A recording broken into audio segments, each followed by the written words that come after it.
Shalom semuanya. Setiap kita pasti mengalami berbagai fase di dalam hidup kita. Baik itu perubahan yang menyenangkan maupun yang tidak menyenangkan.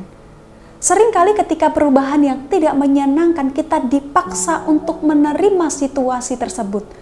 Dan hal itu seringkali membuat kita menjadi kehilangan sukacita.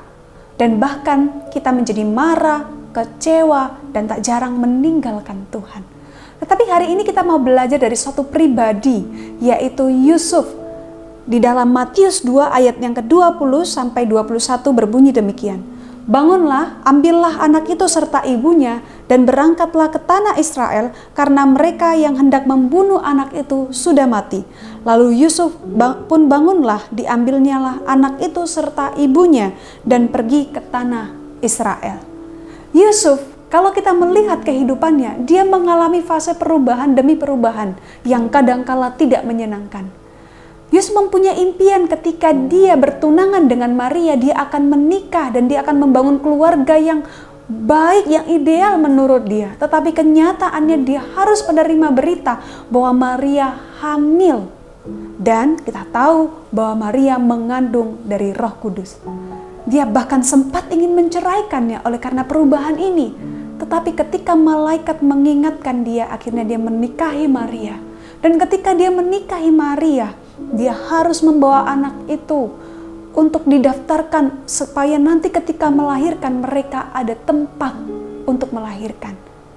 Dan ketika mereka pergi, mereka melewati begitu banyak fase demi fase, dan bahkan dia harus melihat anak yang dikandung oleh Maria yang akan dilahirkan itu di kandang domba.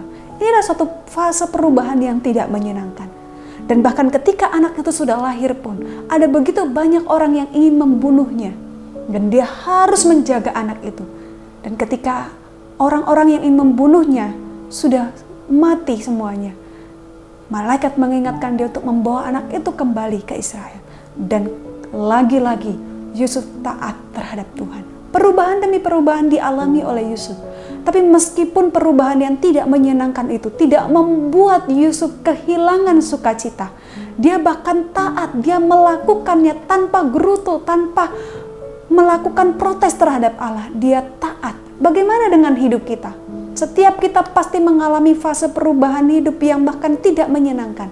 Tapi di dalam perubahan yang tidak menyenangkan itu, mari kita belajar dari Yusuf untuk tidak kehilangan sukacita, untuk tidak marah, tidak kecewa, tidak protes terhadap Tuhan, tapi taat, belajar taat terhadap perubahan yang Tuhan izinkan terjadi dalam hidup kita. Karena Tuhan pasti akan menolong kita. Biarlah kiranya minggu Advent ini tentang joy itu boleh terus ada di dalam diri kita, melingkupi hati kita. Mari kita berdoa. Terima kasih Tuhan, karena Tuhan hidup di dalam kami. Ajar kami Bapa untuk tidak kehilangan sukacita meskipun perubahan terjadi dalam hidup kami. Di dalam nama Tuhan kami Yesus Kristus kami berdoa. Amin.